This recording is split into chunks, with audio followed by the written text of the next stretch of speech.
There are promises that define entire lifetimes.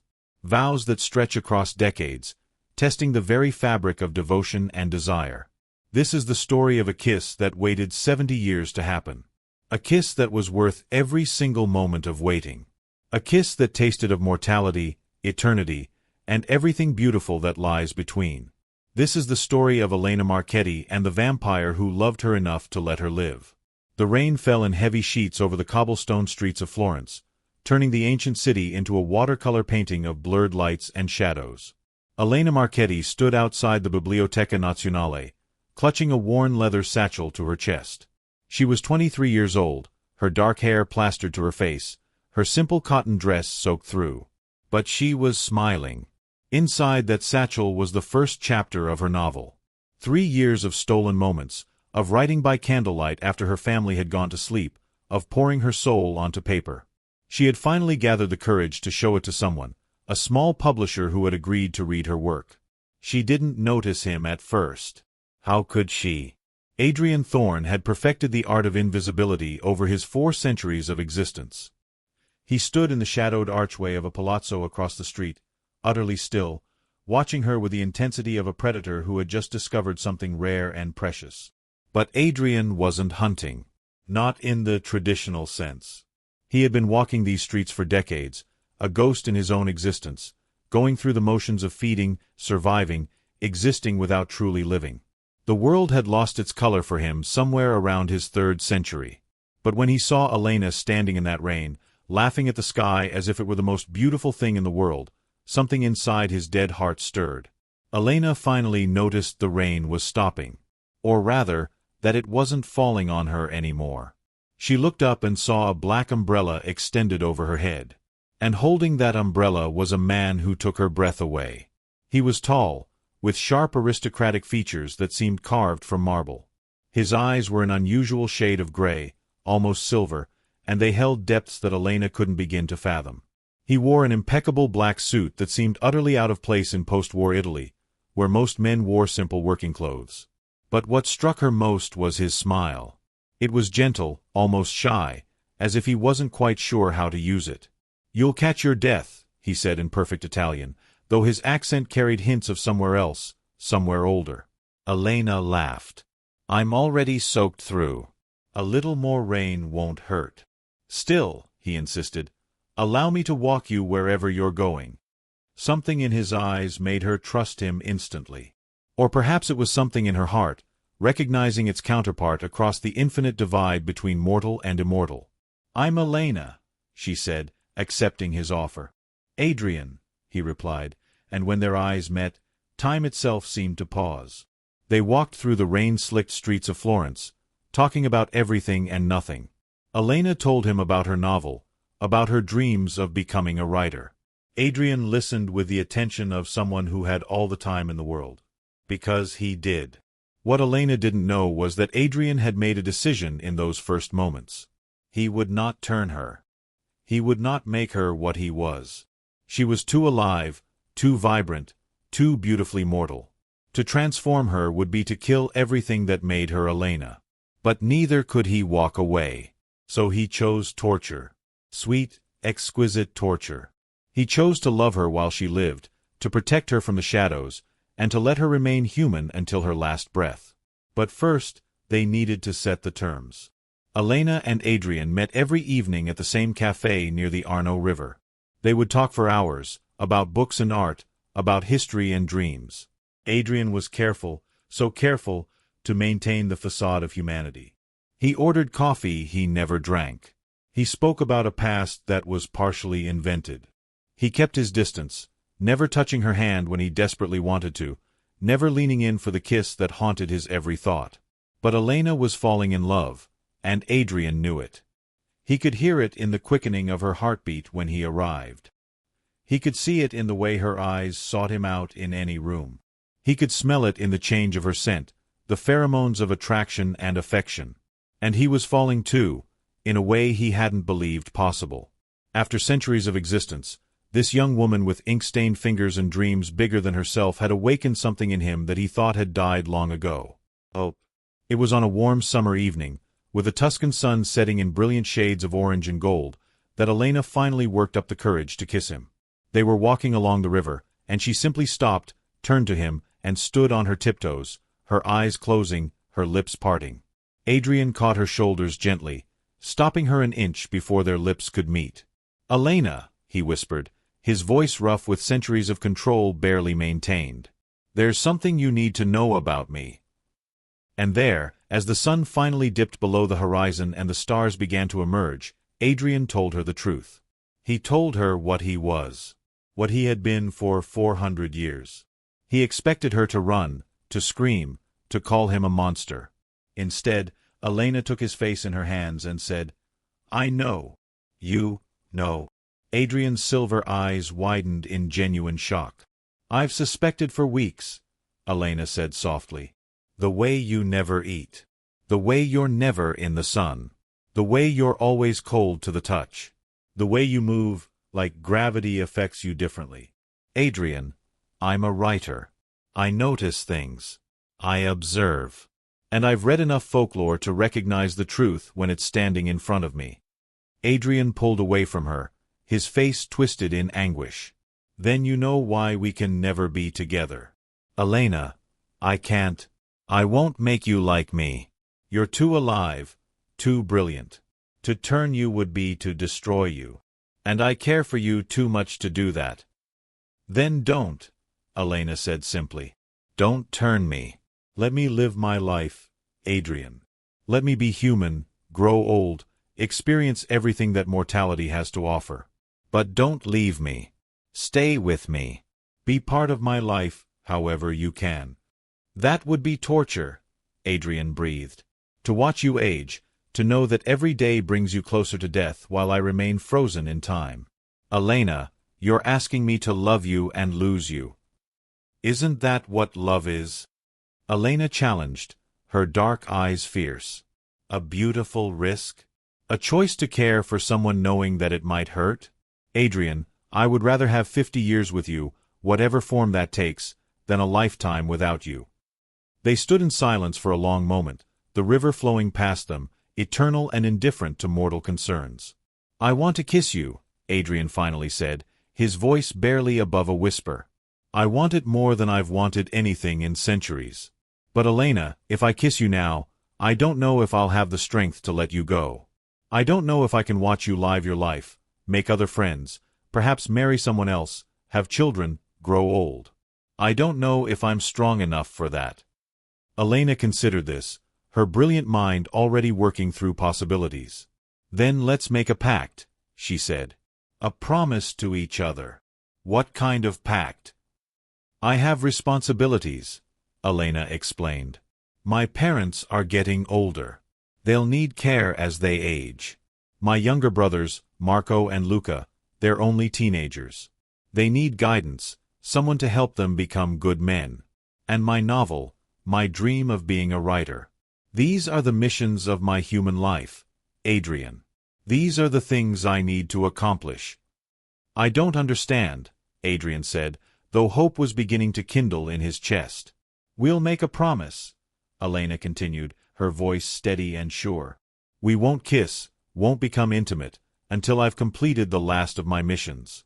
Until I've cared for my parents until their deaths, until my brothers are grown and settled, until my book is published and I've achieved my dream. Only when I've lived my full human life, when I've done everything I was meant to do, will we allow ourselves that kiss." Adrian stared at her, stunned. "Elena, that could take decades. 30 years, 40 years, maybe more. You would be old. Your beauty would have faded. Your youth would be gone." Elena smiled, and in that smile was all the wisdom of someone who understood what truly mattered. "And I will have lived, Adrian. Really lived. Not as your companion, not as something frozen in time, but as a full human being who experienced everything mortality has to offer.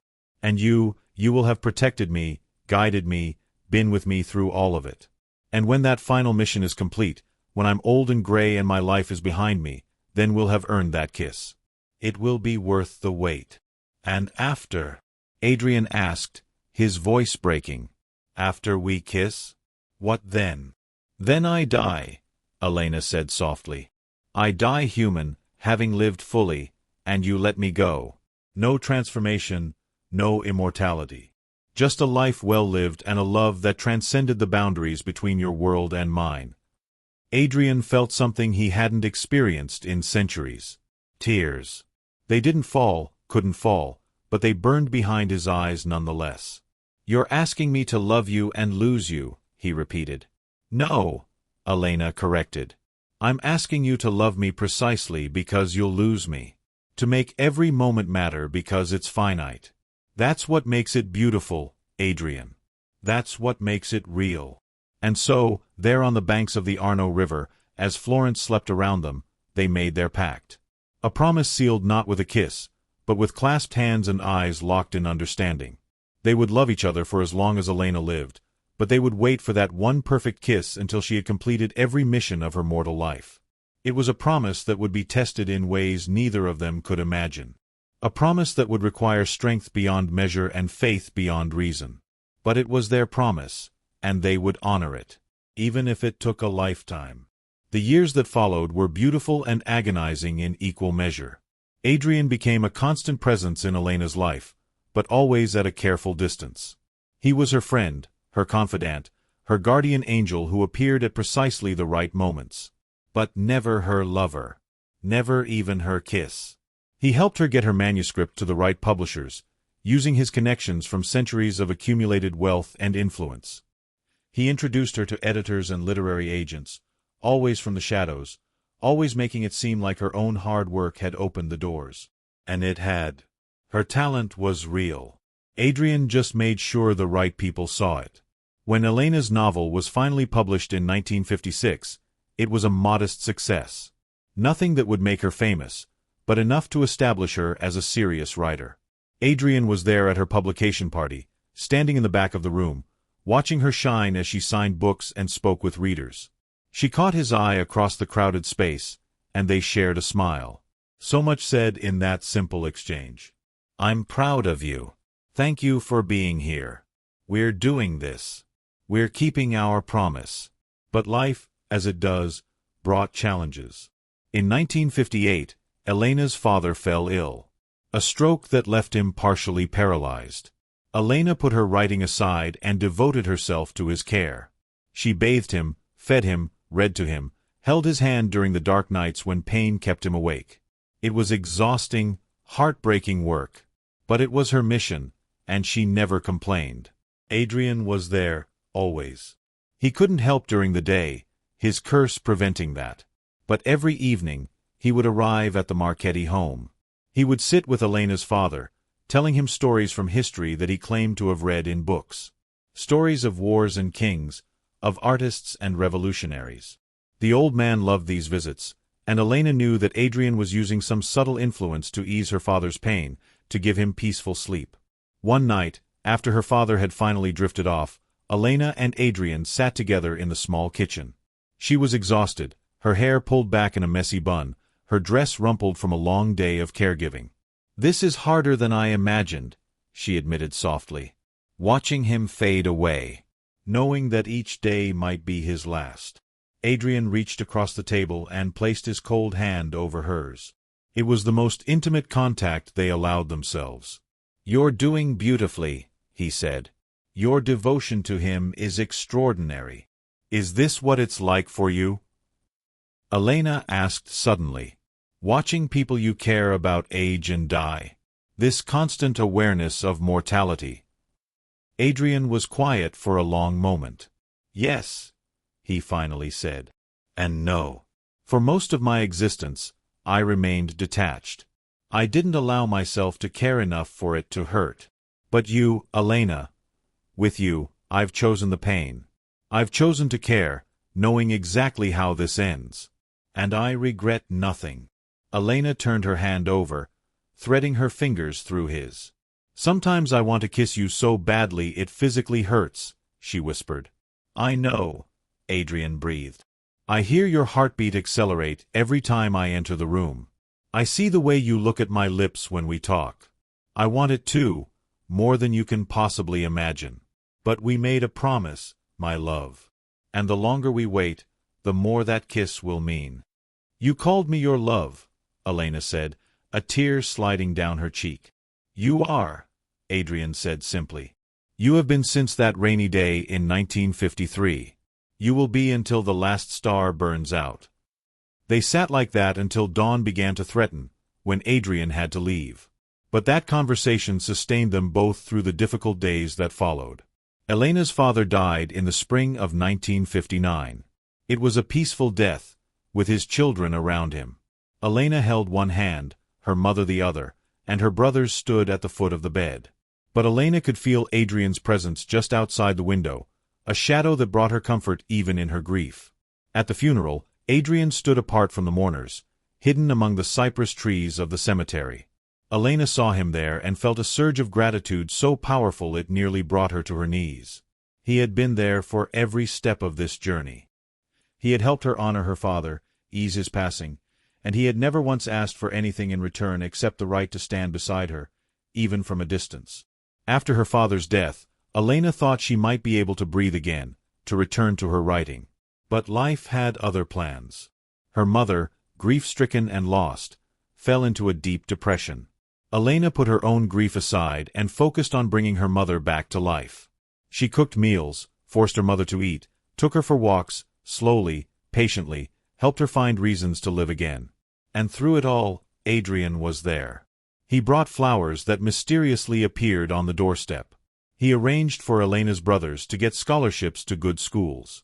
He made sure the family's finances were stable, discreetly paying bills that would have been overwhelming. He was the invisible hand that kept the Marchetti family afloat during their darkest time. It wasn't until 1962 that Elena's mother finally smiled again. They were sitting in the garden, and a butterfly landed on her mother's hand. Such a simple thing, but her mother laughed, really laughed, for the first time since her husband's death. Elena felt tears of relief stream down her face. They had made it through. That night, when Adrian arrived, Elena ran to him and threw her arms around his neck. He caught her, holding her close, allowing himself that contact because she needed it. "She's going to be okay," Elena sobbed into his shoulder. "Mama's going to be okay." "I know," Adrian murmured, stroking her hair. "You saved her, Elena. Your love and devotion saved her." "We saved her," Elena corrected, pulling back to look at him. "I couldn't have done this without you. You know that, don't you?" Adrian cupped her face gently, his thumb brushing away her tears. For a moment, they stood frozen, their lips inches apart. The temptation was overwhelming. It would be so easy to close that distance, to finally taste what they'd been denying themselves for 9 years. But Adrian stepped back. "Not yet," he whispered. "Your mission isn't complete, my love. Your mother still needs you. Your brothers still need you. And your writing, your dream, it's still waiting for you." Elena nodded, understanding even as her heart ached with longing. "You're right. The waiting makes it sacred. The waiting makes it real." "Exactly," Adrian said, his silver eyes full of love and sorrow and infinite patience. The years continued to pass.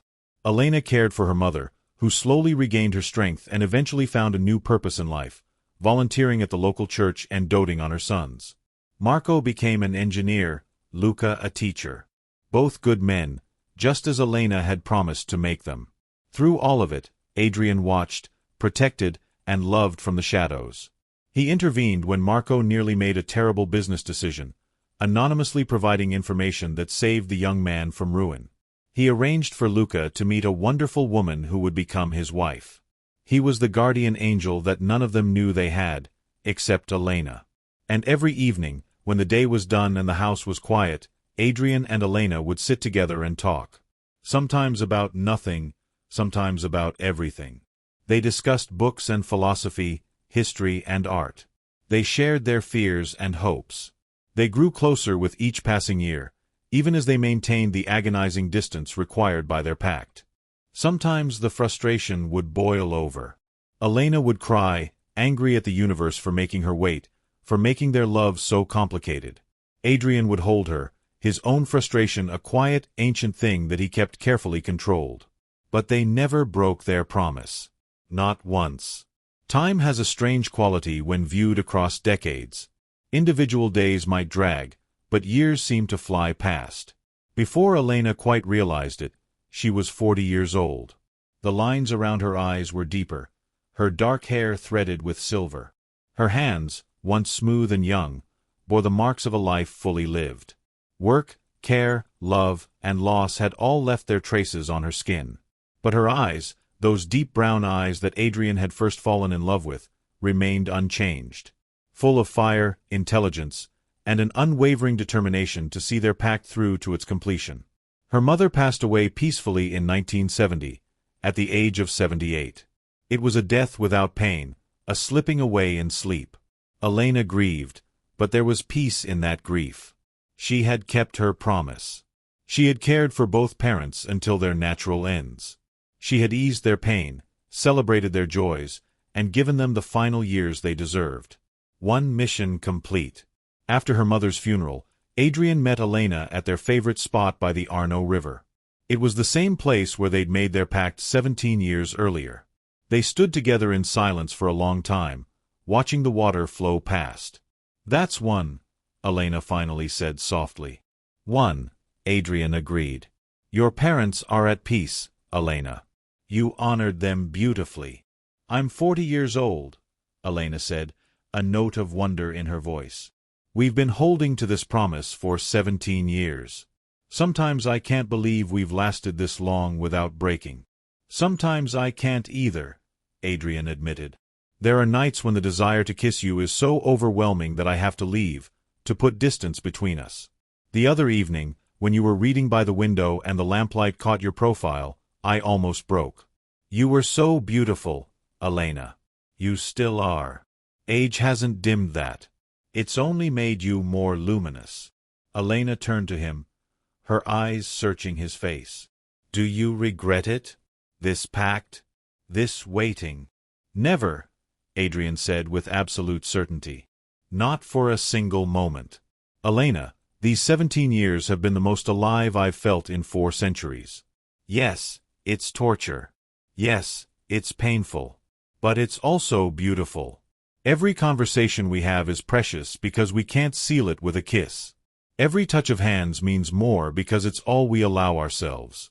You've taught me that love isn't just about physical intimacy. It's about presence, devotion, the choice to remain even when it's difficult." "2 more missions," Elena said, a smile playing at her lips. "My brothers are settled, but they're not complete yet. They need me still, in small ways. And my book, Adrian. I need to write another one. The first was good, but I know I have something greater in me. I need to fulfill that promise to myself." "Then that's what we'll do," Adrian said.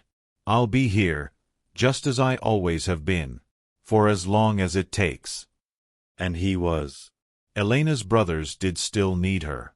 Marco's marriage hit a rough patch in 1973, and it was Elena who mediated, who helped them remember why they'd fallen in love. Luca struggled with his career, wondering if teaching was truly his calling, and it was Elena who encouraged him, reminded him of the difference he made in young lives.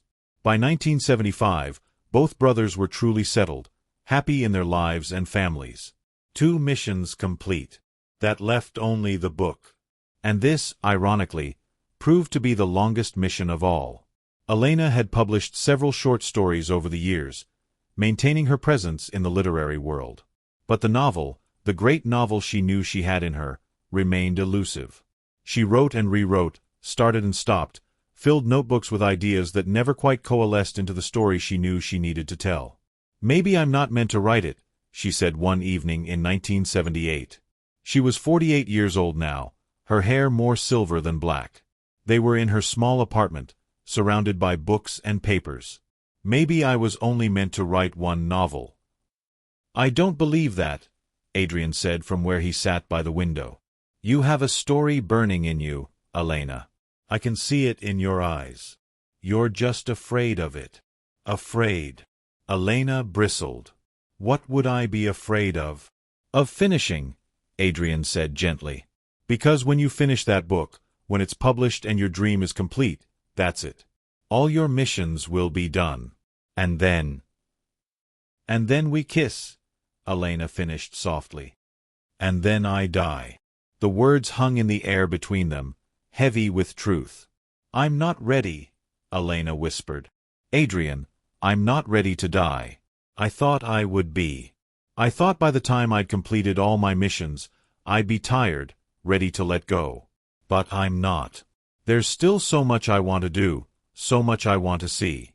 And I want more time with you. More evenings like this. More conversations. More everything. Adrian crossed the room and knelt beside her chair, taking her hands in his. Then take more time, he said. Elena, there's no deadline on this. Your book will come when it comes. And when it does, when that last mission is complete, we'll have our kiss. But that doesn't mean you have to die immediately after. We never specified that. You can live as long as your body allows. And I'll be with you for every moment of it. But won't you want? Elena couldn't finish the question. Won't I want to turn you? To make you immortal once we've finally kissed? Adrian smiled sadly. Of course I will. Every fiber of my being will scream to do it, to keep you with me forever. But I won't. Because that was part of our pact, even if it was unspoken. You live as a human, you die as a human. And I love you enough to honor that, even though it will destroy me. Elena leaned forward, resting her forehead against Adrian's. They stayed like that for a long time, breathing together, existing in the same space. It was as intimate as they allowed themselves to be. And it was enough. It had to be. The years continued their relentless march. The 1980s arrived, bringing with it new technology, new ideas, new ways of seeing the world. Elena adapted, buying a typewriter to replace her handwritten manuscripts, attending writing workshops, connecting with other authors. And slowly, painfully, the novel began to take shape. It was a love story, of course. How could it be anything else? It was about a woman and a man who loved each other across impossible circumstances, who waited for the right moment to truly be together. It was about sacrifice and devotion, about the beauty of mortality and the price of immortality. It was, in many ways, the story of Elena and Adrian, though disguised enough that no one would ever know. Adrian read each chapter as she completed it, offering insights from his centuries of living. He had known some of the historical periods she wrote about. He could tell her what the streets of Paris smelled like in the 1700s, how candlelight looked in medieval castles, what it felt like to watch the world change around you while you remained unchanged. His contributions made the book richer, deeper, more authentic. And with every chapter, Elena fell more in love with him. This man who had waited decades for a single kiss. This man who had devoted himself to her happiness even as his own heart slowly broke. This man who was more human in his devotion than most humans could ever hope to be. By 1985, the book was nearly complete. Elena was 55 years old. Her hair was completely silver now, her face marked with the lines of a life well lived. Her hands sometimes trembled when she typed, the first hints of the arthritis that would plague her later years. But her mind was sharp, her spirit unbroken, and her love for Adrian as fierce as it had been at 23. One more chapter, she told him one evening. One more chapter and it's done. Adrian looked at her across the small space of her apartment, his silver eyes full of emotion he couldn't quite name. Are you ready? He asked. No, Elena said honestly. But I have to be. I can't keep putting this off out of fear. The story is told. It needs its ending. Your story or ours? Adrian asked softly. Both, Elena replied. They're the same story, after all. That night, Elena wrote the final chapter of her novel.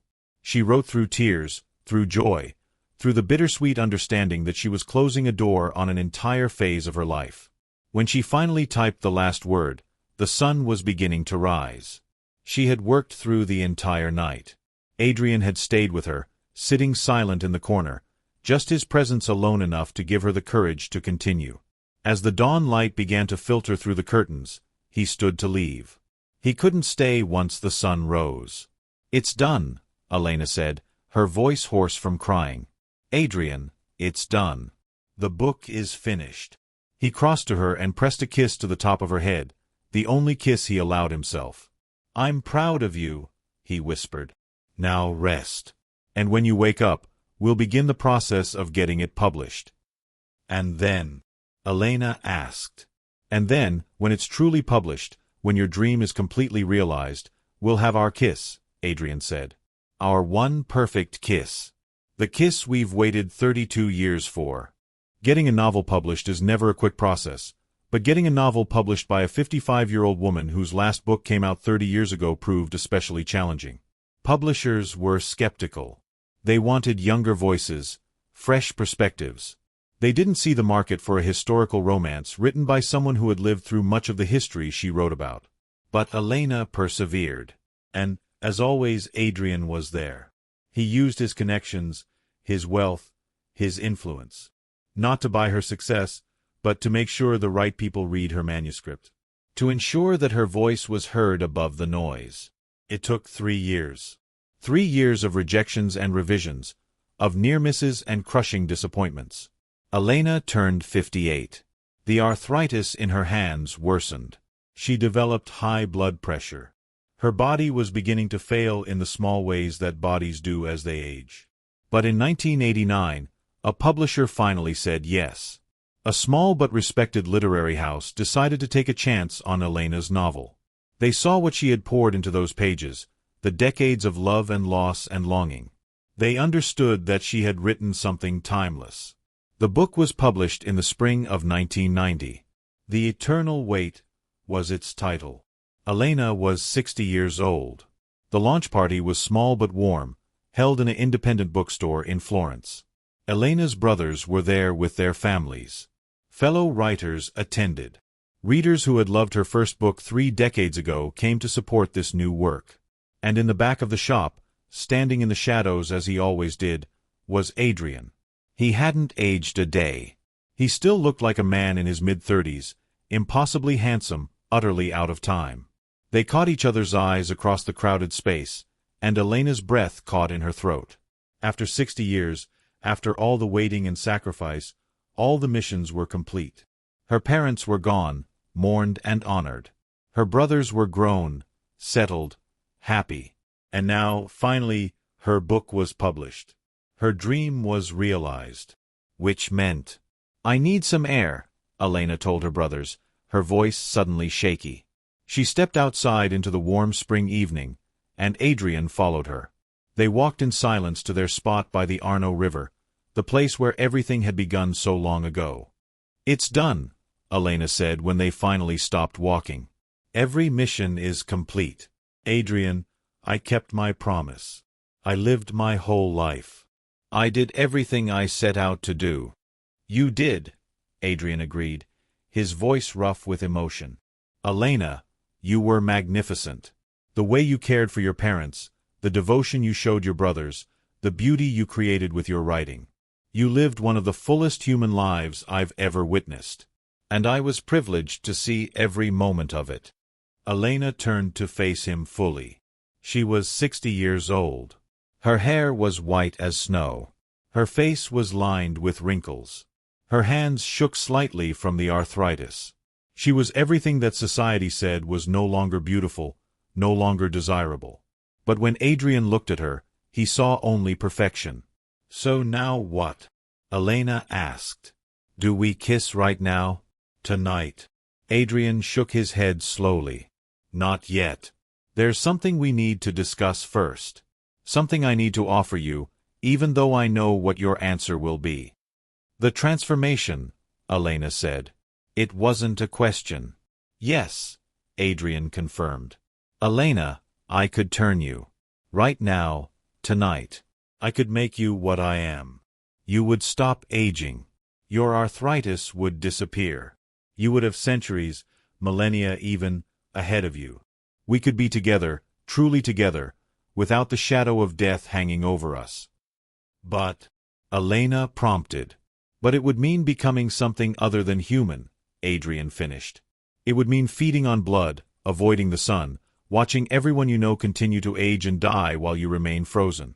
It would mean existing in the shadows, forever apart from the human world you love so much. Elena, I've spent 37 years with you. I know you better than anyone alive. And I know that immortality would kill everything that makes you you. Elena was quiet for a long moment, watching the river flow past. You're right, she finally said. The temptation is there, I won't lie. The thought of more time with you, of never having to say goodbye, it's seductive. But that's not who I am. I'm mortal, Adrian. That mortality is what gave my life meaning. Every choice I made mattered because my time was limited. Every moment was precious because it would never come again. I know, Adrian whispered. But that doesn't mean I'm ready to die tomorrow, Elena continued. I want time. Whatever time my body will give me. I want to enjoy my success, to see my book find readers. I want more evenings with you. I want to live until my body says it's time to stop. And when that moment comes, when I know death is near, then we'll have our kiss. Then we'll complete our pact. Adrian felt relief and grief war within him. Relief that she wouldn't ask for transformation, that she would remain herself until the end. Grief that the end was coming, maybe not tomorrow or next year, but eventually. Inevitably. How will I know? He asked. How will I know when it's time? Elena smiled, taking his cold hand in her warm, trembling one. I'll tell you. When I'm ready, when I can feel death approaching, I'll tell you. And you'll come to me one last time. And we'll finally have the kiss we've been waiting for since 1953. 37 years, Adrian breathed. We've been waiting 37 years. And we'll wait as long as we need to, Elena said firmly. This is our story, Adrian. We get to write the ending. So they continued their strange, beautiful relationship. Elena enjoyed a late career renaissance as The Eternal Wait found readers. It became a surprise bestseller, resonating with people who understood that the greatest loves were often the ones that required sacrifice. Critics praised its emotional depth, its historical accuracy, its profound understanding of human nature. Elena did interviews, attended book signings, corresponded with readers. She was finally recognized as the writer she'd always dreamed of becoming. And through it all, Adrian was there, her silent partner, her eternal companion, the man who loved her enough to let her shine. The 1990s were kind to Elena in some ways, cruel in others. Her book success gave her financial security and creative satisfaction. She wrote a collection of short stories, then another novel. Her work was studied in universities. Young writers sought her advice. She had become a literary figure, respected and admired. But her body was failing. The arthritis that had started in her hands spread to her knees, her hips, her spine. Walking became difficult, then painful, then nearly impossible. She needed a cane, then a walker, then eventually a wheelchair. Diabetes was diagnosed, then managed. Her heart developed an irregular rhythm that required medication. Her eyesight began to fail, making reading and writing increasingly difficult. She was in her 70s now, and every year took more from her than the last. But her mind remained sharp. And every evening, Adrian came to her. Sometimes she was having a good day, full of energy and wit. They would talk about books and politics, about the changing world and the things that remained constant. Other times, she was in pain, exhausted, barely able to keep her eyes open. On those nights, Adrian would simply sit beside her, holding her hand, his presence alone enough to ease her suffering. He used his supernatural abilities subtly, carefully. He couldn't heal her, couldn't stop the natural decline of her mortal body. But he could reduce her pain, help her sleep, give her moments of peace. It was the least he could do for the woman who had given him back his humanity. Elena's brothers visited often, worried about their aging sister. Marco brought his grandchildren, hoping to cheer her up. Luca read to her when her eyes grew too tired. They were devoted to her, these men she had helped raise, and their love was a comfort. But it was Adrian she waited for each evening. Adrian whose arrival made her smile no matter how much pain she was in. Adrian who made her feel young again, even as her body betrayed her age. In 1998, Elena had a minor stroke. It affected her speech for several weeks, slurred her words, made communication difficult. Adrian was beside himself with worry, but Elena recovered, determined as always. When her speech finally returned, the first thing she said clearly was his name. "I'm not ready yet," she told him when he asked the question they both knew was coming. "I'm not ready to say goodbye." "Then I'll wait," Adrian said simply. "However long you need." The new millennium arrived, and Elena was 70 years old. She had lived through so much, seen the world transform in ways she never could have imagined as a young woman in 1953. Technology had revolutionized everything. The political landscape had shifted dramatically. Social norms had evolved. But love, real love, remained the same. Constant. Eternal. Her health continued to decline. In 2001, she was hospitalized with pneumonia and nearly died. The doctors were amazed when she pulled through, attributing it to her strong will to live. Only Elena and Adrian knew the truth. He had sat by her hospital bed every night, lending her his strength, refusing to let her go before she was ready. When she finally returned home, weak but alive, she looked at Adrian with eyes that held the weight of decades. "Soon," she whispered. "Not yet, but soon. I can feel it, Adrian. My body is tired. So tired." "I know, my love," Adrian said, his voice breaking for the first time in centuries. "I know." The years 2002 and 2003 were difficult. Elena was in constant pain despite the medication. She could barely leave her bed. Her kidneys were beginning to fail. Her heart was weak. The doctors said it was remarkable she had lasted this long, that her quality of life was deteriorating rapidly. They gently suggested that it might be time to consider end-of-life care, to make her comfortable as she prepared to let go. Elena's brothers came to visit more frequently, bringing their children and grandchildren. They shared memories, laughed over old stories, cried together over the reality that Elena wouldn't be with them much longer. It was a slow goodbye, painful but necessary. Through it all, Adrian remained constant. He was there every single evening, holding her hand, telling her stories, making sure she knew she wasn't alone. He read to her when she couldn't read herself.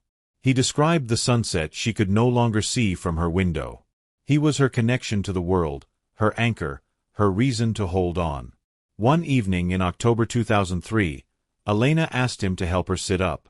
It took effort, and pain flickered across her face, but she insisted. "Adrian," she said, her voice weak but clear. "I need to tell you something." "Anything," he replied, his silver eyes locked on her face. "I'm ready," Elena said simply. "My body is failing. The pain is becoming unbearable. The doctors say I have perhaps weeks left, maybe a month. I don't want to wait until I'm unconscious, until I can't speak or understand. I want to choose my moment. I want to go out on my terms." Adrian's hand tightened on hers. "When?" he managed to ask. "Give me one more week," Elena said. "One more week to say goodbye to my brothers, to put my affairs in order, to prepare. And then, on the evening of October 31st, come to me. We'll have our kiss, Adrian. After 50 years of waiting, we'll finally have our kiss. And then I'll be ready to go." "Halloween," Adrian said with a sad smile. "The night when the veil between the living and the dead is thinnest." "How fitting." "Poetic even," Elena agreed, managing a small laugh that turned into a cough. The following week passed in a blur of goodbyes. Elena's brothers came every day, sitting with her, holding her hands, telling her how much she meant to them. Marco thanked her for raising him, for making him the man he became. Luca told her that every good thing he'd done in his life was because of her example. Their children and grandchildren came to pay their respects, to hear her stories one last time, to receive her blessings. Elena gave away her possessions, careful and deliberate. Books to young writers she'd mentored. Jewelry to her nieces. Her manuscripts and papers to a university library that had requested them. She wanted to leave nothing unfinished, nothing unresolved. She also wrote letters. One to each of her brothers. One to each of her nieces and nephews. And one to Adrian, to be read after she was gone. She sealed them carefully and gave instructions for their delivery. On October 30th, She said her final goodbyes to her family. Marco and Luca both knew, without being told, that this was the end. They held their sister, told her they loved her, promised to remember everything she'd taught them. They cried, all three of them, but there was peace in those tears. Elena had lived fully, loved deeply, and made a profound difference in their lives. After they left, Elena asked her nurse to help her bathe and dress. She wanted to be clean, to be dignified, for what was coming. The nurse, a kind woman who had cared for Elena for months, helped her into a simple white dress. Elena had lost so much weight that the dress hung loosely on her frame, but she insisted it was perfect. "Will someone be coming to sit with you tonight?" the nurse asked, concerned about leaving Elena alone. "Yes," Elena said with a smile. "An old friend. The oldest friend I have." The nurse left reluctantly, making Elena promise to call if she needed anything. Once she was gone, Elena settled back against her pillows and waited. The sun set slowly, painting the sky in brilliant shades of orange and purple. Elena watched it, memorizing every color, every shift of light. It would be the last sunset she ever saw, and she wanted to remember it. Adrian arrived precisely at midnight, the moment October 31st officially began. He appeared in Elena's bedroom as he always did, stepping from the shadows as if materializing from darkness itself. But tonight was different. Tonight, his carefully maintained control was cracking. His hands were shaking. His silver eyes were bright with unshed tears. Elena was sitting up in bed, propped against pillows. She wore the white dress, and someone had brushed her hair so that it fell in soft silver waves around her shoulders. She was 73 years old. Her face was deeply lined. Her body was frail. By any conventional measure, she was not the woman he'd fallen in love with 50 years ago.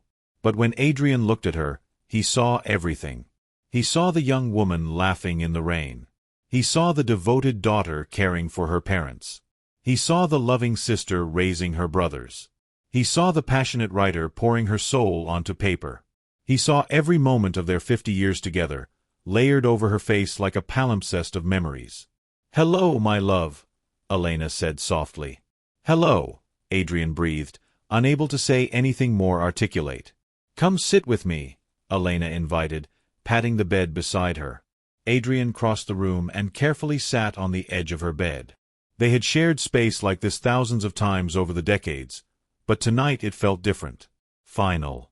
"Are you sure?" Adrian asked, though he knew the answer. "Elena, we don't have to do this tonight. We could wait longer. We could—" "Adrian," Elena interrupted gently. "We've been waiting for 50 years.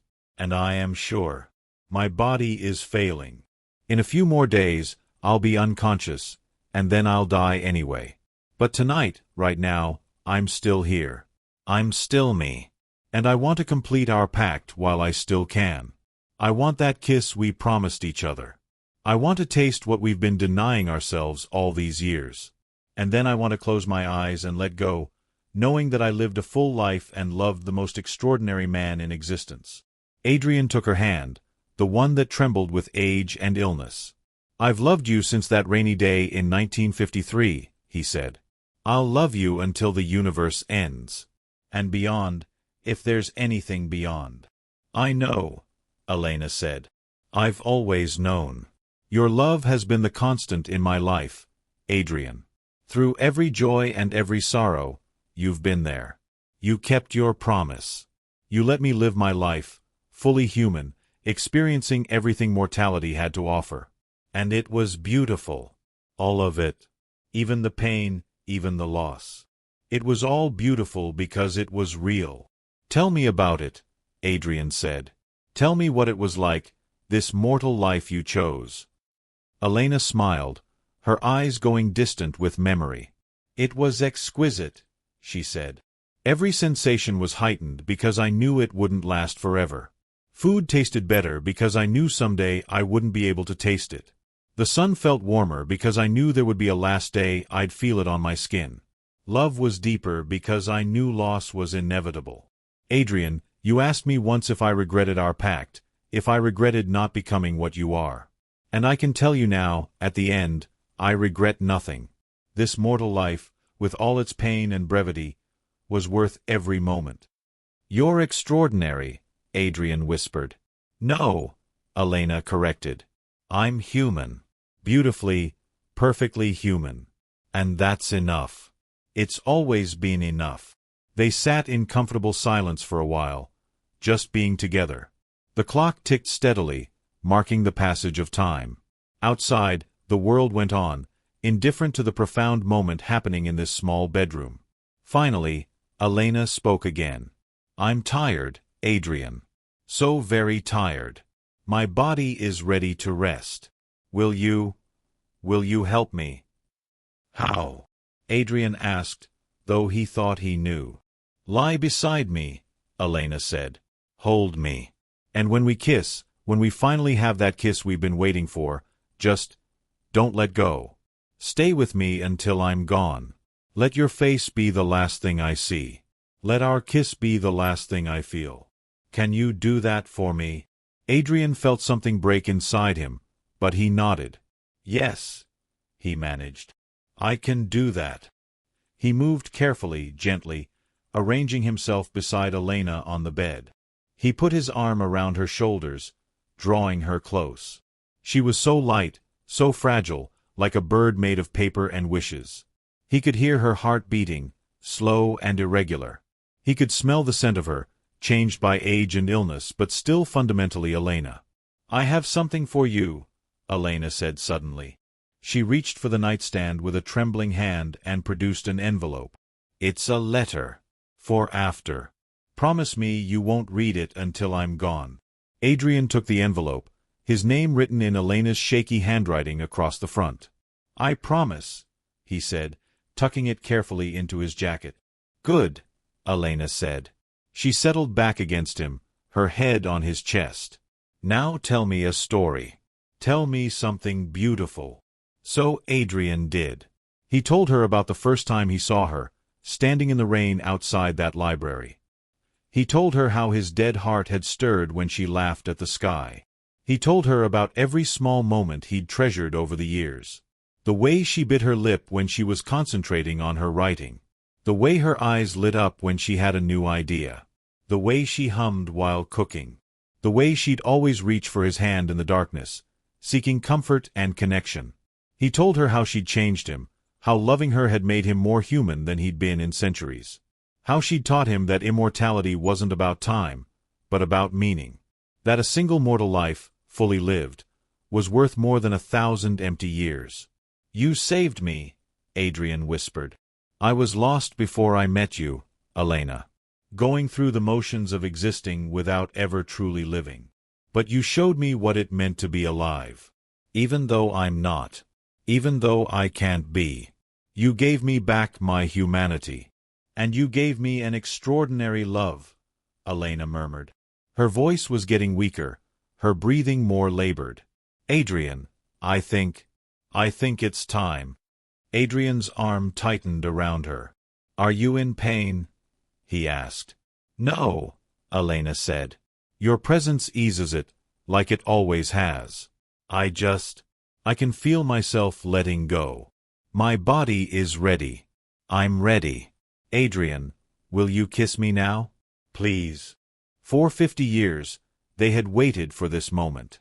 50 years of longing and restraint, of promises kept and desires denied. 50 years of building toward this single kiss. Adrian gently cupped Elena's face, his cold hand against her warm skin. He looked into her eyes, those deep brown eyes that had captivated him half a century ago, and saw them looking back at him with love and trust and peace. "I love you," he whispered. "I have always loved you.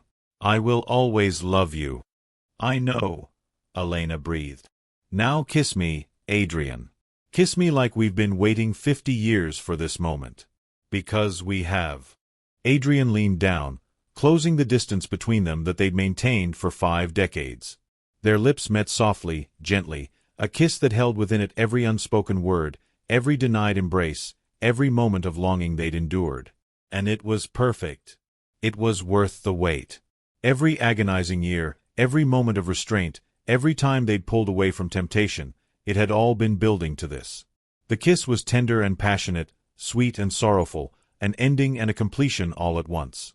Elena's hand came up weakly to touch Adrian's face, her fingers tracing the contours she'd memorized but never been allowed to explore like this.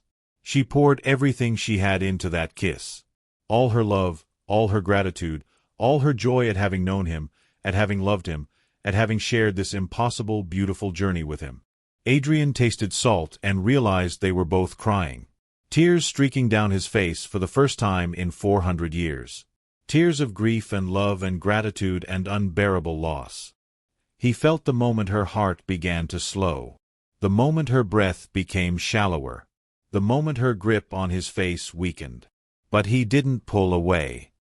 He kept kissing her, just as she'd asked.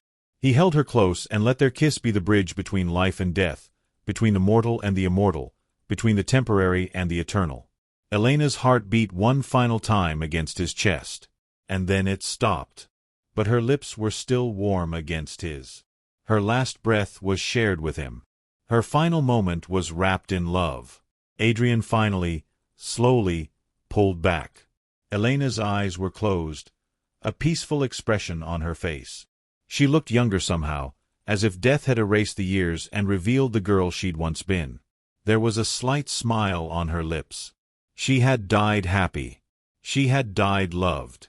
She had died having lived exactly the life she wanted, on her own terms, completing every mission she'd set for herself. Adrian held her for a long time, rocking gently, whispering words of love into her unhearing ears. He told her about the life they might have had if things were different. He thanked her for giving him the gift of her mortal existence. He promised to remember her, to carry her with him for the rest of his eternal life. As dawn began to threaten, Adrian finally, carefully, laid Elena back against the pillows. He arranged her hands peacefully on her chest. He smoothed her silver hair. He kissed her forehead one last time. Then he stood, and for a moment, he considered it. He could end his own existence. Walk into the rising sun and let it burn him to ash. Die alongside her, even if their deaths were separated by hours. But no. That would dishonor everything she'd sacrificed. Elena had chosen life, had chosen to experience every moment of her mortality. The least he could do was continue to exist, to remember her, to carry her story forward. He reached into his jacket and pulled out the letter she'd given him. With shaking hands, he opened it and began to read. My dearest Adrian, if you're reading this, then I'm gone.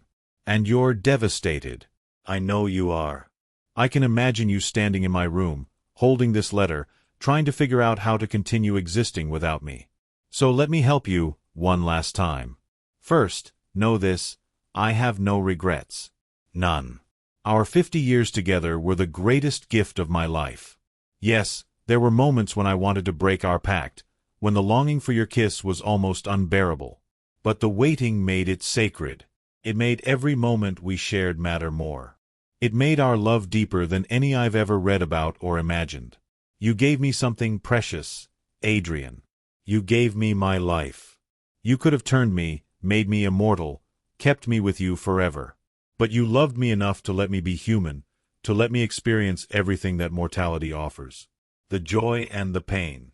The aging and the wisdom that comes with it. The knowledge that my time was limited and therefore infinitely valuable. I watched my parents grow old and die. I raised my brothers and saw them become good men. I achieved my dream of being a writer.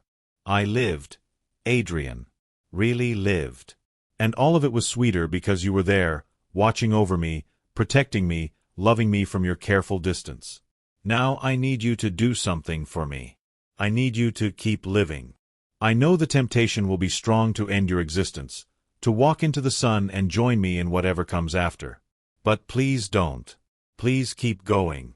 Live for both of us. See the world continue to change. Read new books. Listen to new music. Watch humanity evolve. And when you meet someone who reminds you of rainy days in Florence, tell them about me. Tell them about the woman who made you wait 50 years for a kiss. Tell them that it was worth it. Because it was, Adrian. Every moment of waiting. Every moment of longing. every moment of restraint. It was all worth it for that final kiss. I died with your lips on mine, with your arms around me, filled with love and peace. That's the greatest gift anyone could ask for. I don't know if there's an afterlife. I don't know if we'll meet again somewhere beyond this world. But if we do, I'll be waiting for you.